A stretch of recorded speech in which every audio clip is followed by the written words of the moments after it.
प्रिय विद्यार्थी, YouTube channel SK online study time में आप सभी का स्वागत है।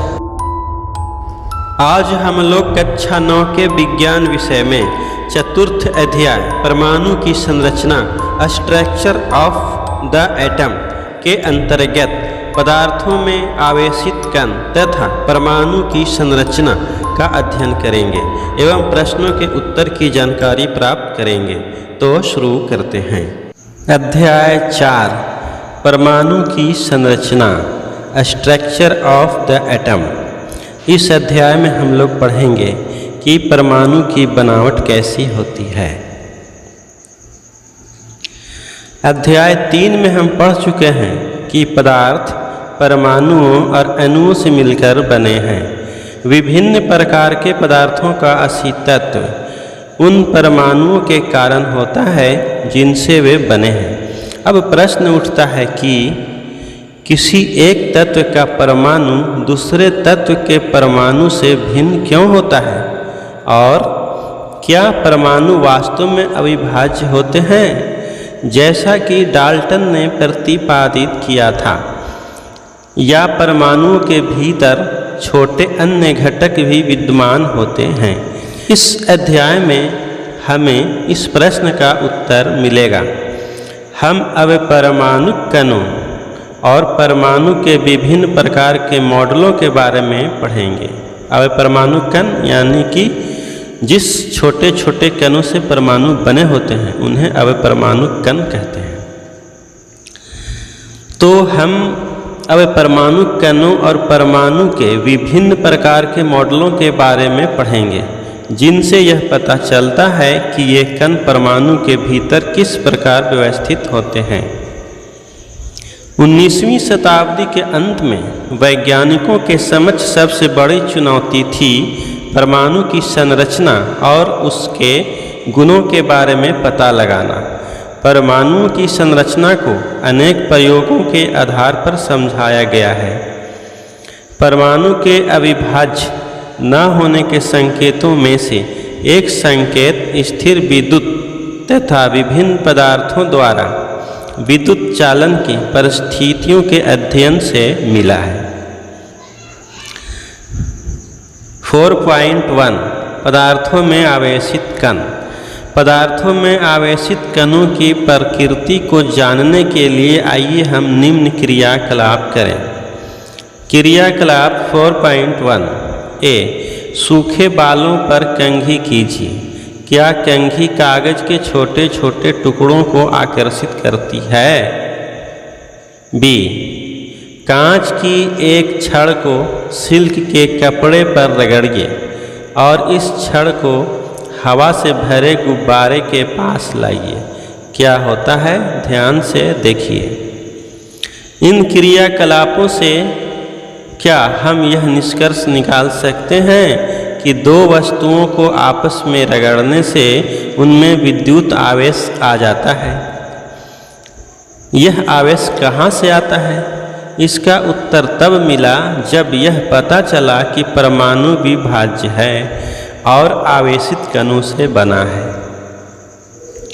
परमाणु में उपस्थित आवेशित कणों का पता लगाने में कई वैज्ञानिकों ने योगदान दिया। 19वीं शताब्दी तक यह जान लिया गया था कि परमाणु साधारण और अविभाज्य कण नहीं है, बल्कि इसमें कम से कम एक अवपरमाणु कण इलेक्ट्रॉन विद्यमान होता है जिसका पता जे टॉमसन ने लगाया था। इलेक्ट्रॉन के संबंध में जानकारी प्राप्त होने के पहले ई गोल्डस्टीन ने 1886 में एक नए विकिरण की खोज की जिसे उन्होंने केनाल रे अर्थात केनाल किरण का नाम दिया। ये किरणें धन आवेशित विकिरण थीं जिसके द्वारा अंततः दूसरे अवपरमाणु कणों की खोज हुई।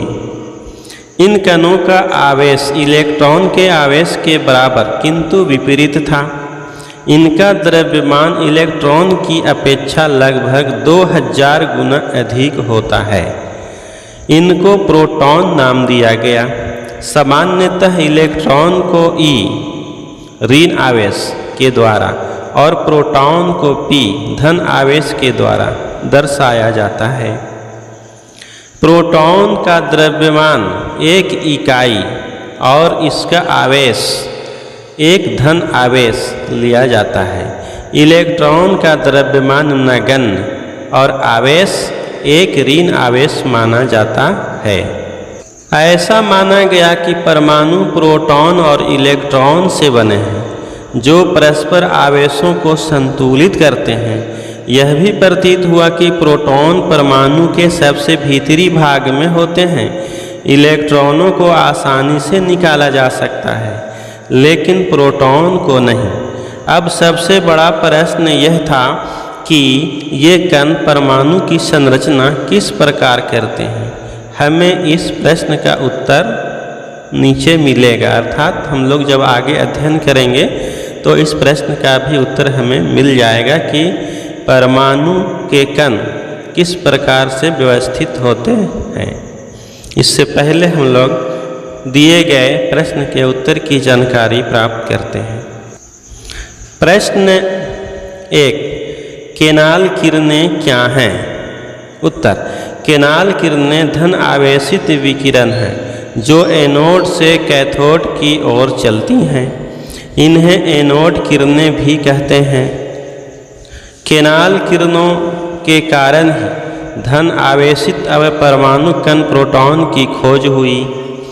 प्रश्न संख्या 2, यदि किसी परमाणु में एक इलेक्ट्रॉन और एक प्रोटॉन है तो इसमें कोई धन आवेश होगा या नहीं? उत्तर, हम जानते हैं कि प्रत्येक इलेक्ट्रॉन पर एक इकाई ऋण आवेश और प्रत्येक प्रोटॉन पर एक इकाई धन आवेश होता है। इसलिए आवेश की संख्या समान परंतु विपरीत होने के कारण परमाणु पर कोई आवेश नहीं होता और वे उदासीन होते हैं। चूँकि जब किसी इलेक्ट्रॉन में प्रोटॉन और इलेक्ट्रॉन की संख्या बराबर होती है, यानी हर परमाणु में इलेक्ट्रॉन और प्रोटॉन की संख्या बराबर होती है, इसलिए धन आवेश और ऋण आवेशों की संख्या बराबर होता है। इसलिए प्रायः परमाणु उदासीन होते हैं।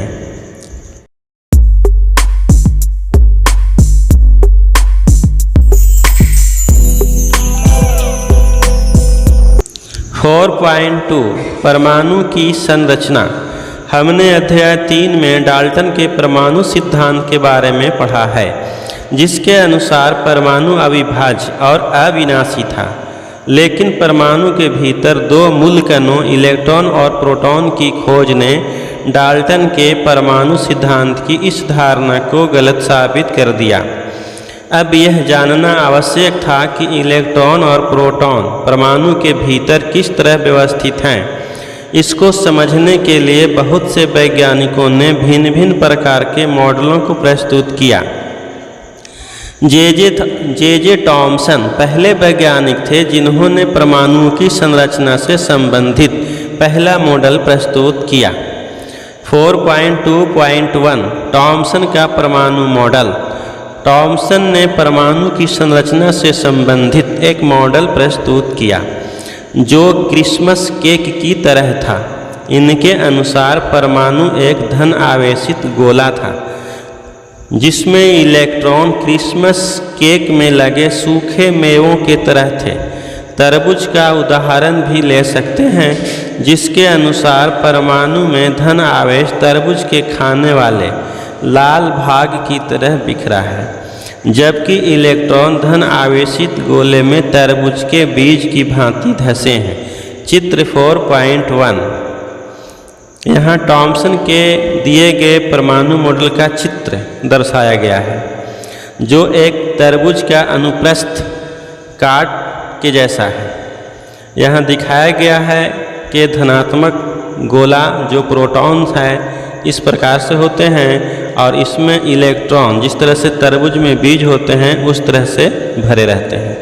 चूँकि अलग अलग प्रयोगों के आधार पर अलग अलग वैज्ञानिकों ने अपने मत प्रस्तुत किए। तो अब हम लोग आगे पढ़ते हैं। ब्रिटिश भौतिक शास्त्री जे टॉमसन 1856 से 1940 का जन्म 18 दिसंबर 1856 में मैनचेस्टर के कीचम हिल क्षेत्र में हुआ था।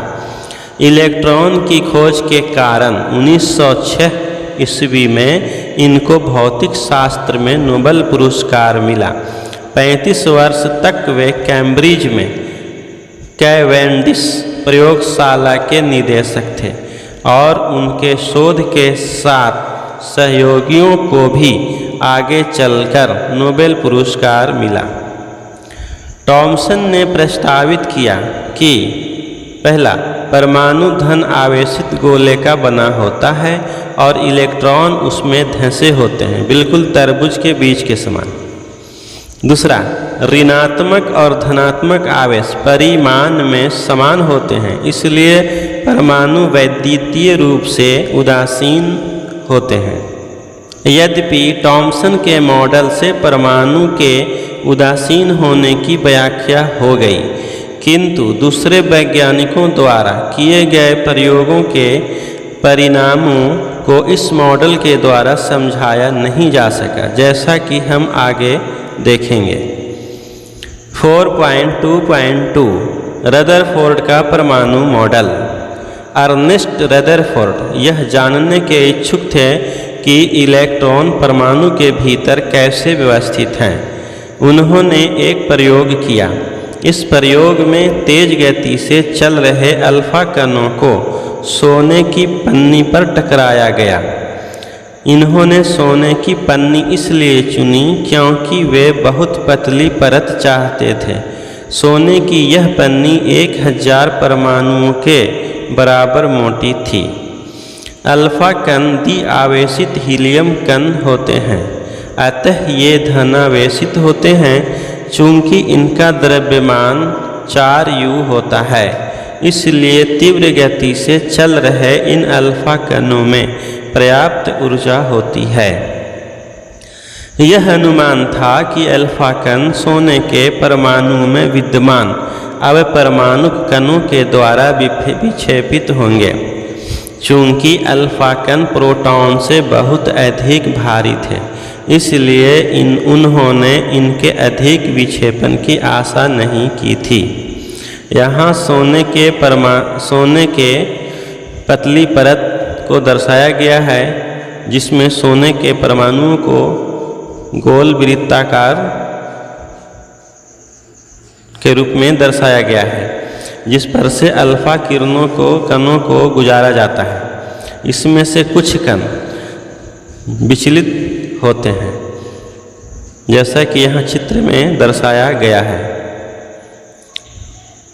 चित्र है 4.2 सोने की परत द्वारा अल्फा कणों का परिकिरणन। तो अब हम लोग आगे पढ़ते हैं। लेकिन अल्फा कण परिकिरणन प्रयोग ने आशा के बिल्कुल विपरीत परिणाम दिया। चित्र 4.2 इससे निम्नलिखित परिणाम मिले। पहला, तेज गति से चल रहे अधिकतर अल्फा कण सोने की पन्नी से सीधे निकल गए। दूसरा, कुछ अल्फा कण पन्नी के द्वारा बहुत छोटे कोण से विक्षेपित हुए। तीसरा, आश्चर्यजनक रूप से प्रत्येक 12,000 कणों में से एक कण वापस आ गया। रदरफोर्ड के अनुसार यह परिणाम उसी प्रकार अविश्वसनीय था जैसे अगर आप एक 15 इंच के तोप के गोले को टिश्यू पेपर के टुकड़े पर मारते हैं और वह लौटकर आपको ही चोट पहुंचाता है। आप इसकी परिकल्पना करें। ई रदरफोर्ड 1871 से 1937 का जन्म 23 अगस्त 1871 में स्प्रिंग ग्रोव में हुआ था। उनको नाभिकीय भौतिकी का जनक माना जाता था। रेडियोधर्मिता पर अपने योगदान और सोने की पन्नी के द्वारा परमाणु के नाभिक की खोज के लिए वे बहुत प्रसिद्ध हुए। 1908 ईस्वी में उनको नोबेल पुरस्कार मिला। अब हम लोग आगे अध्ययन करते हैं इस प्रयोग के निष्कर्ष को समझने के लिए खुले मैदान में एक क्रियाकलाप करते हैं। मान लें कि एक बच्चा अपनी आँखों को बंद किए हुए एक दीवार के सामने खड़ा है। उसे दीवार पर कुछ दूरी से पत्थर फेंकने को कहें। प्रत्येक पत्थर के दीवार से टकराने के साथ ही वह एक आवाज़ सुनेगा।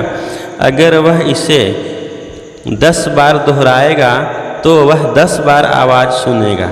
लेकिन जब आँख बंद किया हुआ बच्चा तार से घिरी हुई चहारदीवारी पर पत्थर फेंकेगा तो अधिकतर पत्थर उस घेरे पर नहीं टकराएंगे और कोई आवाज़ सुनाई नहीं पड़ेगी, क्योंकि घेरे के बीच में बहुत सारे खाली स्थान हैं जिनके बीच से पत्थर निकल जाता है। तार की जाली, जैसा कि हम लोग जानते हैं, पतली पतली तार से जाली बनाया जाता है जिसके बीच में बहुत खाली स्थान होते हैं। इसी तर्क के अनुसार अल्फा कण प्रकीर्णन प्रयोग के आधार पर रदरफोर्ड ने निम्न परिणाम निकाले। पहला, परमाणु के भीतर का अधिकतर भाग खाली है क्योंकि अधिकतर अल्फा कण बिना विक्षेपित हुए सोने की पन्नी से बाहर निकल जाते हैं। दूसरा, बहुत कम कण अपने मार्ग से विक्षेपित होते हैं, जिससे यह ज्ञात होता है कि परमाणु में धन आवेशित भाग बहुत कम है। तीसरा, बहुत कम अल्फा कण 180 डिग्री पर विक्षेपित हुए थे, जिससे यह संकेत मिलता है कि सोने के परमाणु का पूर्ण धनावेशित भाग और द्रव्यमान परमाणु के भीतर बहुत कम आयतन में सीमित है। प्राप्त आंकड़ों के आधार पर उन्होंने यह निष्कर्ष निकाला कि नाभिक की त्रिज्या परमाणु की त्रिज्या से 10⁵ गुना छोटी होती है। अपने प्रयोगों के आधार पर रदरफोर्ड ने परमाणु का नाभिकीय मॉडल प्रस्तुत किया, जिसके निम्नलिखित लक्षण थे। पहला, परमाणु का केंद्र धनावेशित होता है, जिसे नाभिक कहा जाता है। एक परमाणु का लगभग संपूर्ण द्रव्यमान नाभिक में होता है। दूसरा, इलेक्ट्रॉन नाभिक के चारों ओर वर्तुलाकार मार्ग में चक्कर लगाते हैं। तीसरा, नाभिक का आकार परमाणु के आकार की तुलना में काफ़ी कम होता है। रदरफोर्ड के परमाणु मॉडल की कमियां: वर्तुलाकार मार्ग में चक्रण करते हुए इलेक्ट्रॉन का अस्थायी हो पाना संभावित नहीं है। कोई भी आवेशित कण गोलाकार कक्ष में त्वरित होगा। त्वरण के दौरान आवेशित कणों से ऊर्जा का विकिरण होगा। इस प्रकार अस्थायी कक्ष में घूमता हुआ इलेक्ट्रॉन अपनी ऊर्जा विकिरित करेगा और नाभिक से टकरा जाएगा। अगर ऐसा होता तो परमाणु अस्थिर होता, जबकि हम जानते हैं कि परमाणु अस्थायी होते हैं।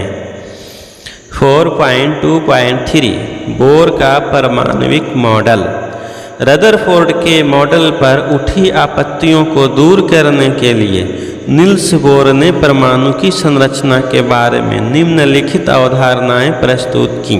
पहला, इलेक्ट्रॉन केवल कुछ निश्चित कक्षाओं में ही चक्कर लगा सकते हैं, जिन्हें इलेक्ट्रॉन की विविक्त कक्षा कहते हैं। दूसरा, जब इलेक्ट्रॉन इस विविक्त कक्षा में चक्कर लगाते हैं तो उनकी ऊर्जा का विकिरण नहीं होता है। अब हम लोग नील्स बोर का संक्षिप्त जीवनी पढ़ते हैं। नील्स बोर 1885 से 1962 तक का जन्म 7 अक्टूबर 1885 में कोपेनहेगन में हुआ था। 1916 में कोपेनहेगन विश्वविद्यालय में उनको भौतिक शास्त्र का प्रोफेसर नियुक्त किया गया। 1922 ईस्वी में उनको परमाणु की संरचना पर अपने योगदान के लिए नोबेल पुरस्कार मिला। प्रोफेसर बोर के विविध लेखों पर आधारित 3 पुस्तकें प्रकाशित हुईं। पहला, the theory of spectra and atomic constitution. दूसरा, एटॉमिक थ्योरी। और तीसरा, द डिस्क्रिप्शन ऑफ नेचर। अब हम लोग आगे अध्ययन करते हैं। तो इन कक्षाओं या कोषों को ऊर्जा स्तर कहते हैं जिस विविक्त कक्षा में इलेक्ट्रॉन गतिशील होते हैं। चित्र 4.3 में एक परमाणु के ऊर्जा स्तरों को दिखाया गया है। चित्र 4.3 किसी परमाणु में कुछ ऊर्जा स्तर। इस तरह से नाभिक जो ब्लैक स्पॉट यहाँ दिखलाया जा रहा है वो नाभिक में प्रोटॉन और न्यूट्रॉन उपस्थित होते हैं। न्यूट्रॉन के बारे में अभी हम लोग नहीं पढ़े हैं, इसके जस्ट आगे हम लोग न्यूट्रॉन के विषय में भी पढ़ेंगे। और ये जो गोलाकार कक्षाएँ नाभिक के चारों ओर दिखाए जा रहे हैं इसमें इलेक्ट्रॉन, ये एक विशेष कक्षा है जिसमें इलेक्ट्रॉन गतिशील रहते हैं। नाभिक के नज़दीक में जो पहला कक्षा होता है उसे K, उसके बाद में L, उसके बाद में M और उसके बाद में N कक्ष के नाम से इन कक्षाओं को व्यक्त किया जाता है। तो अब हम लोग आगे अध्ययन करते हैं। ये कक्षाएँ या कोष K, L, M, N ... या संख्याओं 1, 2, 3, 4 ... के द्वारा दिखाई जाती हैं। अब हम लोग अध्ययन के आधार पर दिए गए प्रश्नों के उत्तर की जानकारी प्राप्त करते हैं। प्रश्न संख्या 1, परमाणु उदासीन है, इस तथ्य को थॉमसन के परमाणु मॉडल के आधार पर स्पष्ट कीजिए। उत्तर, थॉमसन मॉडल के अनुसार पहला, परमाणु धन आवेशित गोले का बना होता है और इलेक्ट्रॉन उसमें फंसे होते हैं। दूसरा, ऋणात्मक और धनात्मक आवेश परिमाण में समान होते हैं, इसलिए परमाणु वैद्युतीय रूप से उदासीन होते हैं। प्रश्न संख्या 2, रदरफोर्ड के परमाणु मॉडल के अनुसार परमाणु के नाभिक में कौन सा अवपरमाणु कण विद्यमान हैं? उत्तर, रदरफोर्ड के परमाणु मॉडल के अनुसार परमाणु का केंद्र धनावेशित होता है जिसे नाभिक कहा जाता है, इसलिए नाभिक में अवपरमाणु कण प्रोटॉन विद्यमान होते हैं क्योंकि प्रोटॉन धनावेशित होता है। प्रश्न संख्या 3, 3 कक्षाओं वाले बोर के परमाणु मॉडल का चित्र बनाइए। उत्तर, यहाँ 3 कक्षाओं वाले बोर का परमाणु मॉडल दर्शाया गया है। अब हम लोग प्रश्न संख्या 4, क्या अल्फा कणों का विकिरण प्रयोग सोने के अतिरिक्त दूसरी धातु की पन्नी से संभव होगा? उत्तर, हाँ, अल्फा कणों का प्रकीर्णन किसी भी धातु की पन्नी से संभव है और परिणाम वही प्राप्त होगा क्योंकि सभी धातुओं के परमाणुओं की संरचना एक जैसी होती है।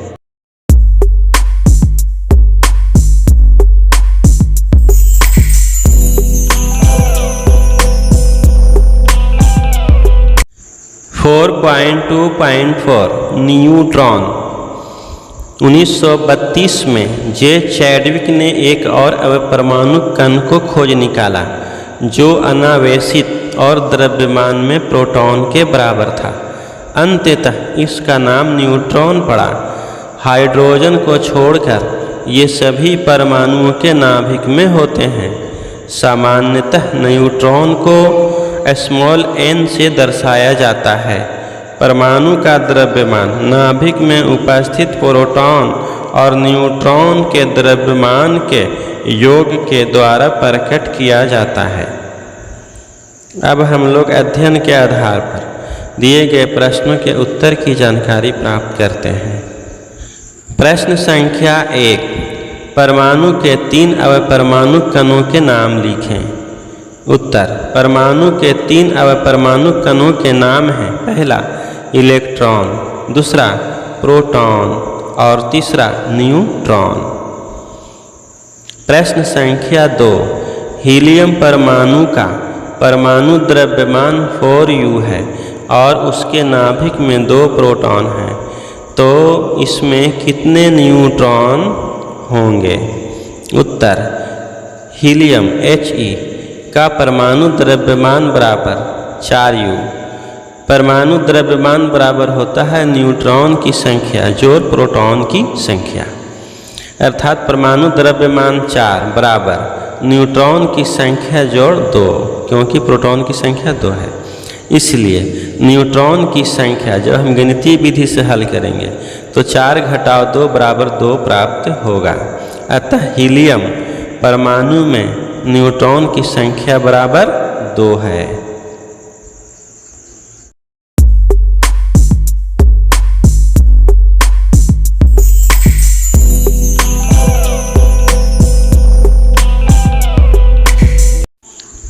आज हम लोग परमाणु की संरचना अर्थात बनावट के विषय में जानकारी प्राप्त किए। महान वैज्ञानिक डाल्टन के अनुसार परमाणु एक अविभाज्य कण है, लेकिन अलग अलग वैज्ञानिकों के अनेक प्रयोग से यह साबित हुआ कि परमाणु भी अवपरमाणु अर्थात परमाणु के छोटे कणों से मिलकर बना है। एक परमाणु में मुख्यतः 3 अवपरमाणु कण होते हैं, जिन्हें इलेक्ट्रॉन, प्रोटॉन और न्यूट्रॉन कहते हैं। इलेक्ट्रॉन को स्मॉल e से, प्रोटॉन को स्मॉल p से और न्यूट्रॉन को स्मॉल n से निरूपित किया जाता है। इलेक्ट्रॉन पर एक ऋण आवेश और प्रोटॉन पर एक धन आवेश होता है, जबकि न्यूट्रॉन उदासीन होते हैं। इलेक्ट्रॉन का द्रव्यमान 1/2000 U के बराबर होता है, जबकि प्रोटॉन का द्रव्यमान 1 U होता है और न्यूट्रॉन का द्रव्यमान भी 1 यूनिफाइड यूनिट होता है।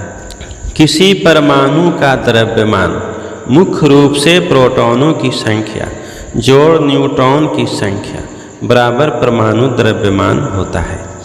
परमाणु बनावट में इस प्रकार से होते हैं कि प्रोटॉन और न्यूट्रॉन परमाणु के नाभिक में होते हैं और इलेक्ट्रॉन इसके चारों ओर KLMN जैसे विशेष कक्ष में गतिशील रहते हैं।